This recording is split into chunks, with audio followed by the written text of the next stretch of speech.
All right, welcome to this special conversation. It's after a long time we've managed to do, a 9 p.m. conversation. Now, 9 p.m. I reserve for really special interviews where we can learn something cool.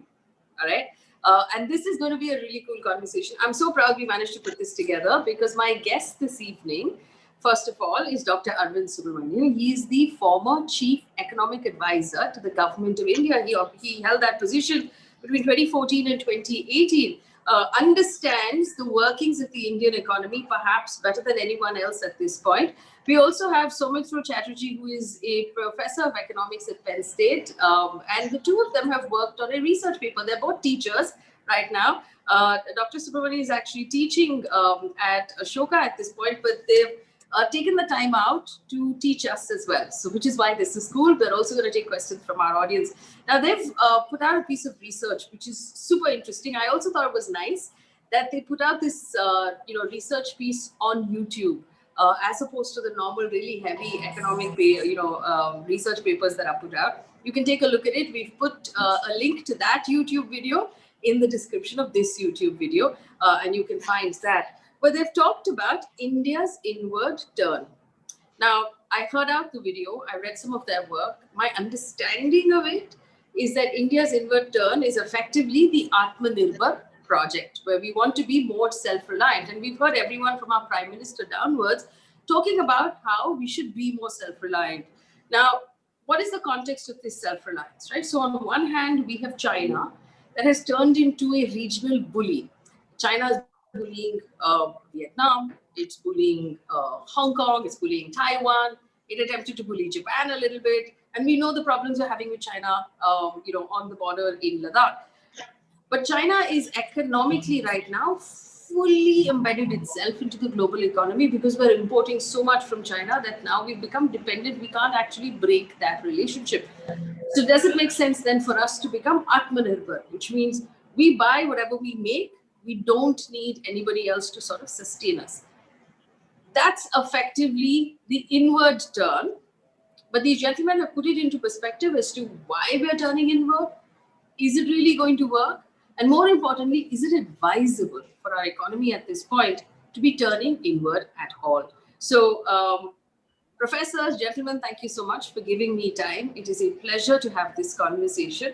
I'm just going to throw the questions and you can play off each other, which I'm sure you're really used to doing at this point. My first question to you is about the idea of the inward turn. We've had, of course, calls by government saying that we have to become Aatmanirbhar. But are we turning inward on the global trade stage as well? Are we refusing? Are we increasing tariffs? Are we doing something to sort of lessen our dependency on other economies? Yeah, first of all, it's great to be, thanks for having us on the show. It's great to be on the show and, talking to hopefully lots of young people and, sharing our ideas with them. And of course, we'll be delighted to take questions, especially if we're getting too complicated, do stop us and say, no, this is not clear. Explain it clearer. Okay, so feel free to do that, yeah? But yeah, the answer to your question based on our research is yes, unambiguously, we are turning inward. Now, what does that mean exactly, right? I think it's important to understand that clearly.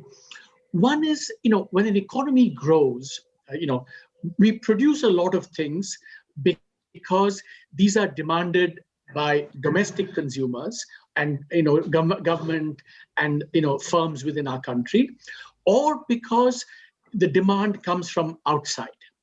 So the first aspect of the Aatmanirbharta thing is that there's a kind of belief now that, the foreign market is less important for our growth. Let's do it based on our own market. So that's one dimension of that.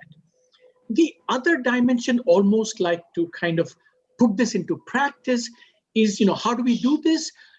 One is we erect tariff barriers. So in fact, in the last 5 years, our tariffs, which is really a tax on goods coming from the outside, they've gone up quite a bit, and they affect about 70% of how much we buy from the rest of the world. Then, of course, we're also giving all these subsidies for firms to come and produce in India rather than, buying these things from abroad. And a third dimension of this, of course, is that whereas other countries are getting closer to each other, like this whole, what you mentioned in the beginning, China has, created a big free trade agreement in Asia that includes Japan, Korea, ASEAN, Australia, New Zealand. They have, come closer to each other, and we have stayed out. So that is also one dimension of, kind of retreating, as it were. So, the foreign market is less important. That's one component. Erecting barriers, so that goods don't come in or come in more expensively, so that you give, domestic producers an upper hand. That's another dimension. And a third dimension yet is not integrating with the rest of the world as the rest of the world starts integrating more closely. And on all these dimensions, I think it is clear that we're turning inward. And of course, what is important to note is that this breaks with almost a kind of, since 91, we had this consensus in India that we should slowly but steadily, turn outward. And all that we're doing kind of represents a break from that, 25, 30-year-old consensus. Well, let me ask, Shoumitro, if I may, you put out some data which was interesting. You said tariffs have been raised. So tariff is effectively a tax that you have to pay on anything you are bringing into the country and import. Tariffs have been raised, you said, between 13% and 18% in 2017-18 over 2,500 product categories of imports are worth about $300 billion. So my question to both of you is this. When we do this to somebody else's products, will they start looking at our stuff differently? So we saw this happen with Donald Trump, for example. He threw a really big fit about specifically Harley Davidson motorcycles. He said, you're taxing my motorcycles too much. And he had fixated on one particular product. And he said, it's not fair for you to expect an open market to sell your stuff when you're taxing the stuff that we're giving you. Is it likely, if we continue to turn inward, that our trade partners are going to get bristly about it? For sure, they will. I think if you trade, I think the trade is a game of partnership. It is not a. This is an important sort of concept to understand. So usually, when you think about mercantilism, you think about, if I have to grow as a country, it must always be at the expense of the other country. So if there is an overall market, and if India has to grow, it has to eat into somebody else's share. But trade is different. What trade allows you to do is specialize in activities that you are better at doing. And this is not relative to some other country, it is relative to all the activities that a country itself can do. So just to take an example, if India is a labor kind of rich economy, then of course we can produce computers and we can produce textiles, but a labor rich economy within itself might be better at doing textiles just because you have a bigger labor endowment, or you might be differentially productive in that sector. And what trade allows you to do is specialize in that. And then that allows you to increase the total size of the pie. And so all trade partners can gain. So it's a little bit about sharing and not a zero-sum game where I grow at your expense. And if you sort of look at it from that perspective, when I erect tariff barriers, it hurts my trade partners. And so, yes, some of them might feel that there is a need to retaliate. To take a very simple example, we do not have free trade agreements with the European Union. And what that does is they put a tariff of about 10% for our textile imports, but they don't put any tariff on exports from Bangladesh. And what that essentially then means is it becomes harder for our textile manufacturers to compete in the European market. And I guess we'll come back to some of these issues, but the short. So, Faye, just to give you two examples of the specific question that you asked, if we turn inward, will the others, take retaliatory action against us? In fact, this is kind of what happened a year ago when the United States, essentially because they thought we were, being very protectionist, erecting barriers. You mentioned the Harley-Davidson. They were giving us a duty-free access to their market. They said, no, sorry, we're going to stop that, and we're going to raise duties on goods coming from India. So that's kind of a direct example of what you said. Another example of what you said is a bit more subtle, and what Shoumitro just said, that, if you raise your barriers, others raise your barriers. That was the, American example that I just gave. But the other way in which this happens is that if you don't lower your barriers, others don't lower your barriers to your products. And that's what happens in this free trade agreement, this RCEP that we're talking about. See, when we get closer, it is kind of a retaliation against us because they can sell to each other at zero tariffs, but our products now will face 5, 10, 15, 20% tariffs. So that is a kind of retaliation. All right, so let me then just point blank ask this question. The call right now is part of the Aatmanirbhar plan is that we are 1.3 billion people in this country, which equals to a massive market if each of us were to buy local, vocal for local. Is that not enough of a market for us to basically buy whatever we manufacture? Yeah, I do think that's a very good question, Faye, because I think that's at the heart of one of the deep impulses that is driving Aatmanirbhar. We think, 1.3 billion consumers. And then you say, oh my God, Facebook users, 600 billion, I don't know what it is, telecommunication, 1 billion, whatever, right? And we get kind of seduced by these big numbers because if you actually look at, the rupees dollars value of our market, it's actually quite small. So let's take some numbers here. Let's take some numbers here. So if you look at the GDP of India, I think it's like $2.9 trillion. Okay. And that's, I think, about the 5th or the 6th largest in the world today. So you say, wow, we have a big market. But then you say, okay, how much of this market can actually buy kind of, middle class goods and services, laundry machines, clothes, cars, fridge, electricity, whatever, right? If you do that analysis of how much actual purchasing power there is in the Indian economy, what you find is that the 2.9 trillion is very misleading. It's probably, somewhere between $500 billion and 1 trillion. Why is that?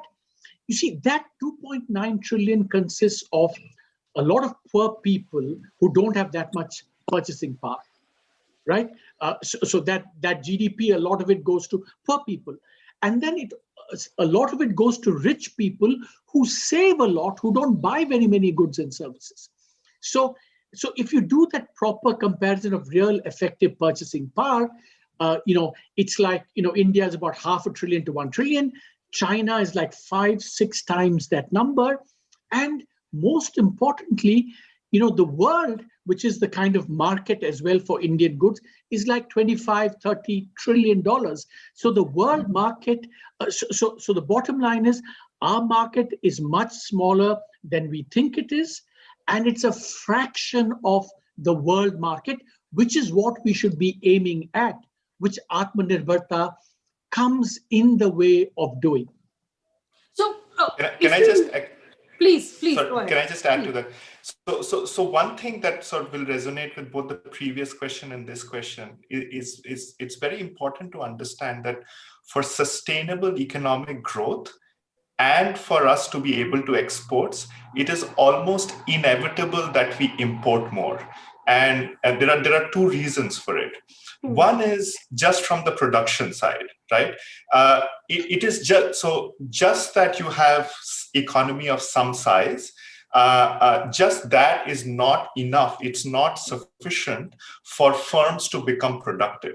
For Indian firms to be productive, they must be able to source the best inputs at cheapest possible prices to be even able to supply like the best goods to your own citizens. And the only way that can happen is by having a more open economy. And as we said, you cannot have it one way. You can't say that we are going to have tariffs on some items and keep these other inputs out of the tariffs, because then you might have some kind of a retaliation. And so if the question is sustained economic growth, this is true even from our own experience in sort of after the 90s. If you look at exports, they were obviously sort of growing at a rapid rate. But what was also growing at a rapid rate was our imports from abroad. And some of those imports are not final consumption goods. They are essential inputs used by our manufacturers. So that's the other dimension that we don't fully internalize. So Faye, just also to make this come alive, one last point on this, domestic market and things. So one of the things that I do a lot of research on is how have countries around the world grown, after World War II. And it turns out that there is not one single country in the world that has grown rapidly at 6, 7, 8, 9, 10% based on the domestic market. All these major successes have been based on exporting and importing a lot. Even China, remember China, which is much bigger than us in terms of purchasing power and has been for 25, 30 years, even their growth has been based. So the notion that somehow India can do things that other countries have not done before is actually kind of going in the face of the evidence. Okay, so let me ask this question slightly differently right now. We've been promised a $5 trillion economy.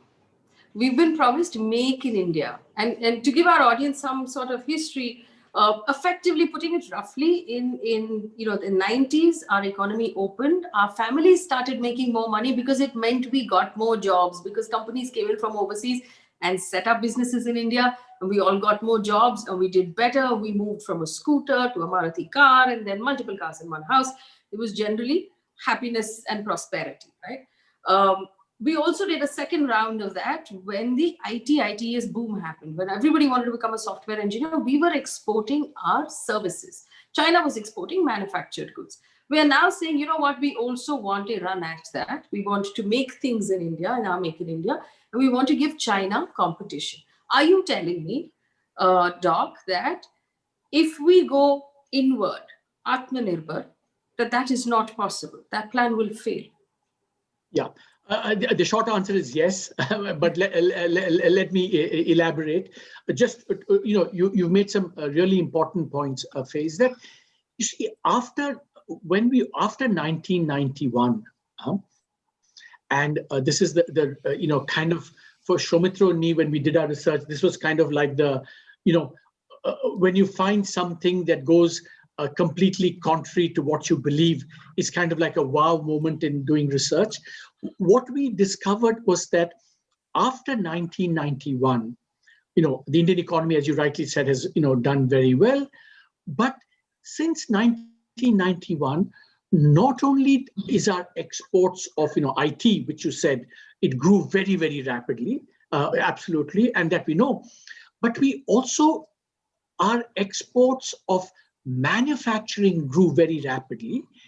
It's just that it was not the kind of low-skill manufacturing that China and other countries were doing. It is more kind of high-skill manufacturing. So just to give you an example, low-skill manufacturing would be something like, clothing, textiles, leather, footwear, toys. Those would be kind of low-skill kind of products. And high-skill would be, pharmaceuticals, petroleum, chemicals. Yeah. Those would be high-skill products, right? So we were doing the high skill very well. And remember, IT is also high skill. Basically, we were doing high skill exports very well and not so much. Now, the question that you asked, can we, do the low skill today and outcompete China based on, the low skill stuff? The answer now is actually quite interesting, because now China is actually becoming less and less competitive in these low-skill markets. Why?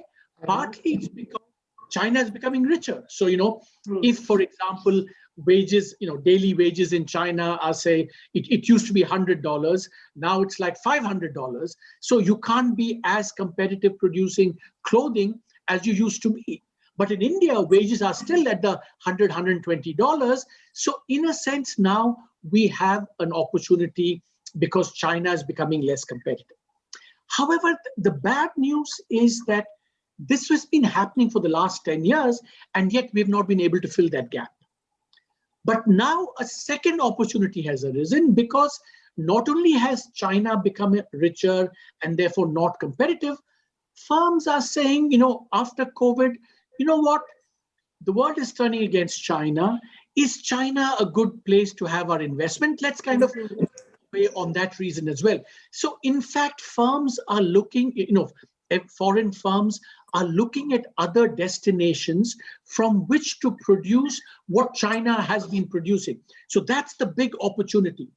Now, the question is, can we take it based on Nirbharta, Aatmanirbharta, or are we more likely to be able to exploit this opportunity based on more openness? And that's the big question, which we can talk about, after your next round of questions, Faye.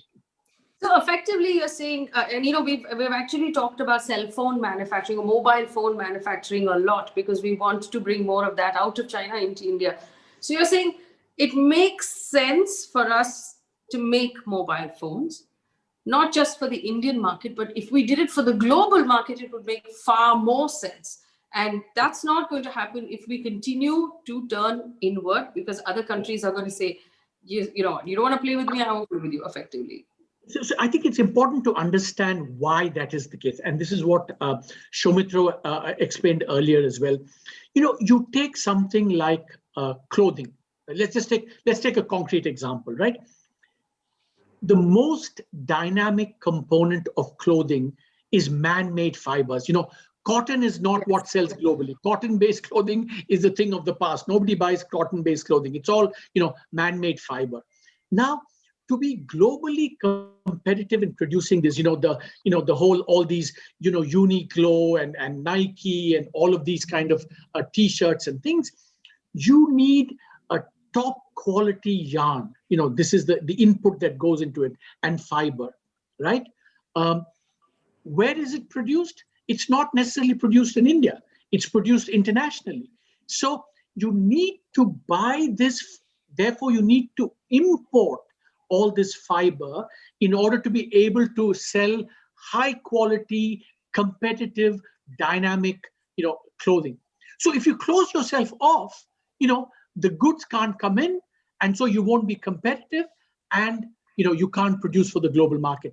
In fact, what China and the East Asians have done, see, when people say, oh, supply chain, what is a global supply chain? It's very simple. A global supply chain is that goods come in and out of the country just to produce the same thing several times. You may need to get a button from Vietnam, a collar from somewhere else, and whatever, and that may need to come in and go out of the country several times.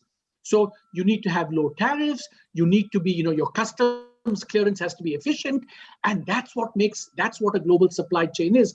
So if you raise your barriers, if your customs are inefficient, you won't be able to do that, and you will remain.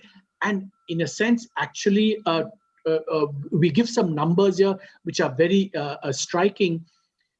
Vietnam and China, to export $1 of clothing, they import 45 cents of inputs. We in India, $1 of our exports, we import 15 cents only of imported inputs. So you can't be competitive that way. Moreover, we've also raised the barriers, the tariffs on these inputs. So yarn tariffs used to be 10%, we made it 20%. So, how can you be globally competitive based on that strategy? And the key thing, we have an opportunity here. That's the key thing here. Shoumitro, is it likely that coming out of the COVID year, that there might be several countries that turn inward because they want to protect jobs, they want to, so they're going to say less immigration, they're going to say, less import, we want to be able to encourage local businesses? Right. So let me just add to what Arvind was saying, and then I'll answer this question as well. On the tariffs, it is true that we have raised the tariffs in the recent years on inputs and gone up to 20%. It is also true that in the last sort of 10, 15 years, our tariffs on imports were the highest as compared to all our competitors. And that actually showed up as sort of China and Vietnam using more foreign inputs and us not. So coming to your question about post-COVID, so there are two dimensions to it. So one is that there's the manufacturing sector and then there's the services sector. So while there has been sort of a globalization or a deglobalization in the manufacturing sector post the global financial crisis, and that might to some extent intensify in the post-COVID world, what has certainly not happened is a deglobalization in services. In fact, international trade in services has increased, and some recent data just came out of NYU Stern, which showed that cross-border traffic in internet, so these Zoom calls and Skype calls and so on, have actually exponentially increased in the post-COVID world. And so essentially what is happening is people have realized that for a lot of these tasks, you can do it remotely. They do not need person-to-person contact. And there you don't see a deglobalization. What is very important is that in these sectors, India was actually doing very well even post-COVID. So this is in some sense our comparative advantage. We have some strength here, and we need to capitalize on it going further. So that is a big opportunity for us. What is obviously going to be a constraint is a lack of sufficient skilled labor. And that is kind of a long-standing problem, and we'll have to figure out how to address that. Coming to manufacturing, it is true that there is some deglobalization, and it might increase post-COVID. But what we forget is that in order to take advantage, we are a very small player in the world market. So our global market share in world manufacturing is just about 1%, which is 1.7%, which is even lower than Vietnam's global market share. So even if the world is slowing down, as long as China is vacating some global space, there is enough for India to grow its exports at, say, 8 or 10%, and that can contribute to our economic growth.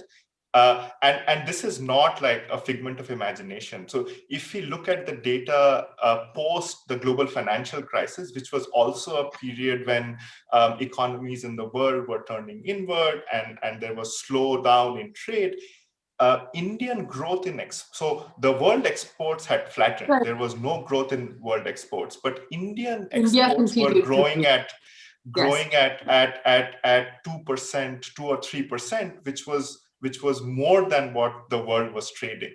So effectively, Shoumitro, what you're saying is that the amount of the growth, a large portion of the growth we saw from 1990 onwards to where we are today, happened because our exports were growing. So we were making products for the world, and that most definitely. Yes, and our ability and our growth in exports was higher than the rest of the world was experiencing at that time, which is why, I mean, we found a market for the things we were making in our house in the entire neighborhood, and that's why we grew. And the only way we can grow further is if we expand that market, expand the products that we're making and that we're putting out. We have a question from... In the paper, actually, Arvind and I do the decomposition of this, right? So in the periods that you mentioned, in each of the 3 decades after the 1990s, exports actually contributed to at least 1/3, if not more, to our economic growth. So, one more question you asked, which I think we want to answer is, I think you're saying that everyone is, turning in, right? And Shoumitro talked about services, but I think we have to be a little bit careful here, even in goods. Yes, there will be some pressures to turn inwards, but notice RCEP is saying, these countries in RCEP are saying, no, we want to open up, we're not closing down. Similarly, the European Union is opening up, not closing down. So countries may be closing down to, say, immigration, some countries. Some countries may also be turning inward on trade, but a vast majority of the world in Asia and Europe, they are not turning inward on trade. In fact, they're negotiating more free trade agreements than before. So we have to be careful about, this notion that, everyone is turning inward on trade. RCEP, for example, is a kind of signal that, all these countries are saying, no, we want to open, not close up. And there's a very important economic reason for that, which is that what sort of COVID has made the world or the manufacturers realize is that these are highly correlated shocks. So if you saw how kind of the COVID crisis evolved, it went from China to Europe and then to the United States. Now, if you stack up all your production in a limited geography and there is a shock to the production chains, then you lose everything. And the only way to diversify risk is to spread your supply chain across the world, which is what you see happening now. Right. I do want to ask you this, and there are questions coming in from our audience. So with your permission, I'd like to take them up. Bharat Raval and Shiv, I think, asked the same question. Bharat Raval says, is Aatmanirbhar code for crony capitalism? Because we make life very difficult. Take, for example, telecom. He says, for Airtel, for Vodafone, other telecom companies, we're making room for certain companies. And also, what about the labor laws impacted by this scheme? So there are 6 questions here, so I'll break them up. Let's talk about the ease of doing business in India. We want to encourage more business, whether that's for the Indian, Indian market or for the global market. Is there enough encouragement for business in India to be able to achieve any of this? Dr. Subramanian? Well, I think, we only have a lot of kind of anecdotal evidence rather than, it's still true that it's still very difficult to start and do business in India. I think that, maybe some improvements have been made in the last few years, but overall, you will see that, the climate for investment is still very difficult. Indian businessmen themselves complain, for example, there was a thing going around about 2-3 months ago, how many steps for a small person to start a business? It's like, 500 steps. There's still a sense that the tax authorities are, somewhat arbitrary and so on. And so I don't think India is the easiest place to do business in. And I mean, in some sense, the best proof of that is the fact that our labor skilled exports are, so much lower than it ought to be. I mean, that's the proof. We can keep talking about how many things, what someone says, what someone else says, but the proof of the pudding really is in how much manufacturing we do, how much manufacturing exports we do, and how much manufacturing exports we do from small and medium enterprises. And all of those statistics in India are well below what they should be, and they've not really improved over time. So in some sense, because people will always quibble about, oh, the labor laws, have they improved, have they not improved, investment hasn't improved or not improved. But the bottom line is, what is the outcome on manufacturing exports, on low-skill manufacturing exports, especially by small and medium enterprises? And there, I think the numbers don't look favorable to India. So actually, I have a quick question. We've always told that global companies wanted access to the Indian market. So McDonald's wanted to come to India, PepsiCo wanted to be in India. Everybody wanted to bring their products in India because we have such a great and growing market. How does that not then also apply to products that we are making? And how is there a difference there that when we're talking about Indian products that the market is not strong enough to support ourselves? Because on paper, saying that, we will push for things that are manufactured in our country, we will increase the tariffs on things that are coming in from outside so that our local manufacturers get more of an impetus, that they're more encouraged. All of this sounds great on paper. So if McDonald's wants the Indian market, how is that different when we're talking about Indian products? So, if I understand your question, because I want to be very clear about one thing. Okay, so supposing Samsung says, I want to come to the Indian market because it's big, right? Yes. I think that's fine, because Samsung is producing everywhere in the world, and India is one more market that it wants to tap, right? But from an Indian point of view, yes, Samsung comes and makes, but if it makes only for the Indian market, that's going to be, by definition, so much smaller than if Samsung comes in and exports also to the rest of the world. That's what we want. And so the fact that Samsung wants to come to India or McDonald's wants to come to India is reasonable, because we're a reasonably big market. No one is disputing that. But the point is that, is that alone going to give you, 8% growth for 30 years or 20 years? Just on the basis of the domestic market, that's not going to happen. See, the case of McDonald's is a little bit different than Samsung, because, McDonald's by definition cannot, produce burgers in India and sell it overseas, because it's what we call a non-tradable product.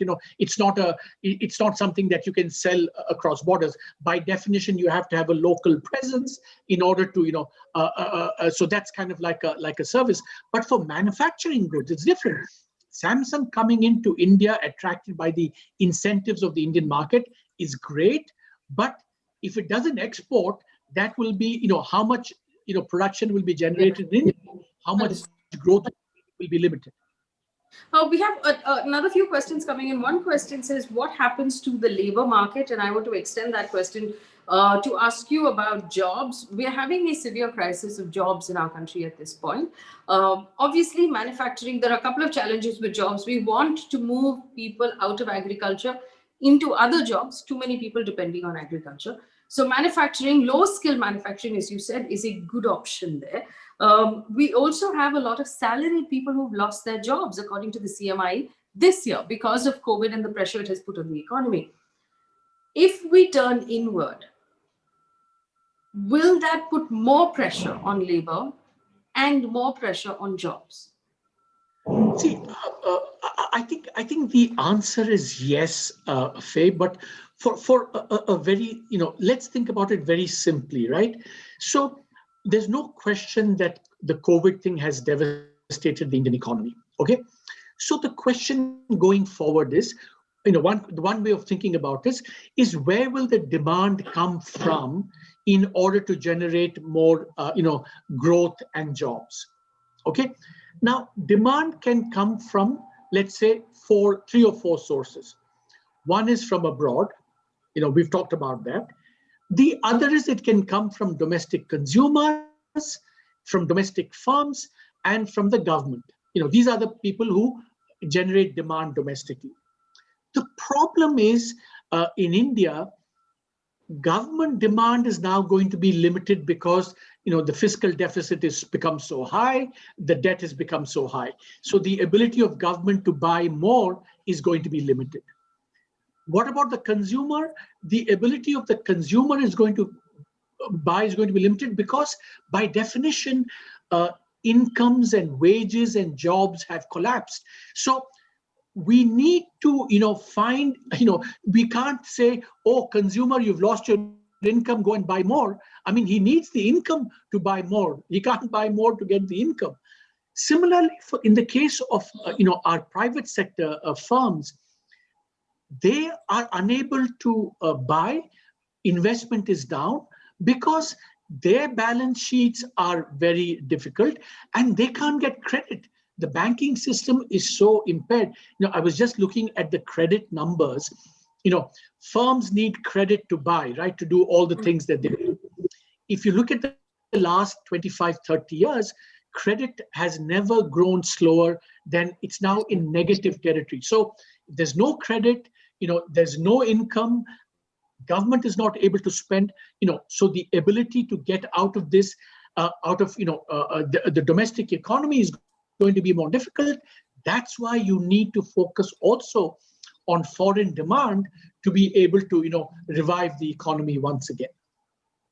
So we have an interesting suggestion. I've heard a suggestion. Gagan has said, rather than discussing, will it work, we should be discussing how we can make it successful. So I'll take you that question. Shoumitro, there's also a question of quality. When we import things from China, it is strong, acceptable quality at very cheap prices. Is that something that we can compete with? And to answer Gagan's question, is there a way to make Aatmanirbhar successful, or is this something that you recommend the government of India abandons at this point? I think there are multiple questions. Let me take a few, and then Arvind can get the rest. I think the idea, so on the point of competing with China, I think the idea is not to compete in everything that China produces. It is to be able to compete in things that we feel is our sort of comparative advantage in doing. Right. So one thing that we have sort of started doing is producing cell phones. It is true that right now it is working because of a lot of support from the government under the PLI scheme. So currently they have kept the tariffs on inputs of cell phones to almost zero. At some point, one would hope that India would learn this technology, and you would become sort of a cell phone manufacturer, not only for just India, but for the world. In some sense, that is what Vietnam has done, right? So the initial sort of phase would be one where you would start producing quality stuff. China has also done this over the years. I mean, one thing is about the cameras for cell phones. Initially, when you saw these cell phones coming in from China, they were not of the best quality. They were still kind of learning the technology. But when it came to using sort of machine learning to produce like the best photographs at night using cell phone cameras, Chinese companies actually did it before Apple did, and iPhone was kind of the follower in it. But this you can only do by being more open, learning the technology, and then sort of being able to export. Dr. Subramanian, that question of, do you believe that at this point, India should abandon the Aatmanirbhar call? Let me take that, Faye, because I think Shoumitro will be more diplomatic than I will be. I think that the answer to that question is that we have all this evidence that export and trade have not only theoretically, but the own Indian experience of the last 30 years that you mentioned, that exports and trade have been such a critical part of our success, why do we want to, reverse course based on our own experience? It's a bit unfortunate. It's almost like, killing the goose that's laying the golden eggs. It's delivered so well, why do you want to abandon it? But the other side of the question is, it's a given, it's a political choice that's been made. What is the best way of doing Aatmanirbhar? And my kind of slightly facetious answer to that is, it's very difficult to be half pregnant. I don't know how to kind of, devise a system of, you want to protect, but then are there better ways of doing Aatmanirbhar? I don't even think we should be thinking along those lines, because there is this other alternative, which is so much better, which is delivered so much for every country in the world, every successful country, and so much for India ourselves. Okay. So I'm going to let Shoumitro sort of be and not put him on the spot, but I'm going to put you on the spot. So are you saying effectively that this call for Aatmanirbhar, turning inwards, is a purely political call with not enough economic data backing it, or not enough economic advice backing it?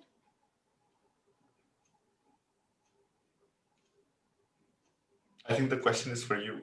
Yeah, the question is for you, Arvind.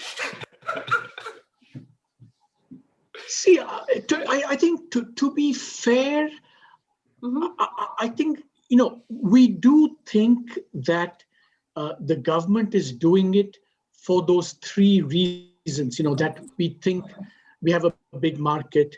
We think that, going forward, the prospects for exports are not going to be a thing. And also there are, parts of the government and ruling party, the ideology is based on, turning inward. So a lot of elements go into this calculation.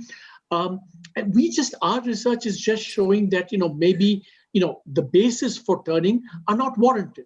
So finally, it's our considered advice to the political, policy makers that, you have a certain logic, it's based on a certain things, but that, the basis for doing that isn't warranted by the data and our own experience. So kind of please reconsider that. But the final call, of course, is...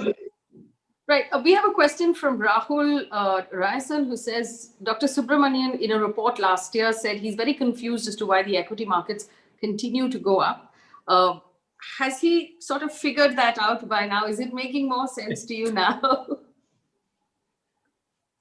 You see, one thing is that this is a phenomenon that's happening globally and in India as well.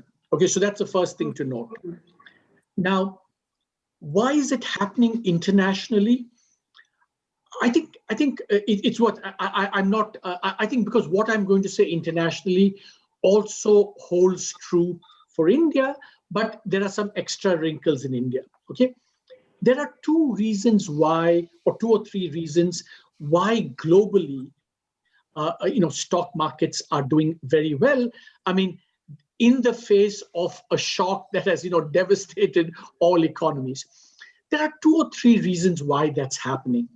One is that, the composition of stock indices themselves have shifted towards technology-intensive products and companies. So Amazon, Google, Facebook all now have a much larger weight in all these stock indices. And, they've done well, and after COVID, they're going to do even more well. So that's a kind of, it's a general sign that technology-intensive sectors are going to do well. The second very, very important reason why globally stock markets are doing well is that interest rates have kind of really, not only are they close to zero, people think they're going to remain zero for a long time. Now, why does that matter? Remember, stock prices reflect future profits, expectations of future profits, but tomorrow's profit is worth less today if interest rates are very high. If interest rates are very low, tomorrow's profits are worth a lot today. And that fact that interest rates have come down and are expected to remain down is another reason why valuations have gone up enormously in the world. All these factors also apply to some extent in India. I think, technology-related companies are going to do well. Stock market has, some of these companies have disproportionate weight, and in interest rates, maybe they'll do well. But over and above that, why is the stock market doing well in India? I think that is slightly the more open and difficult question.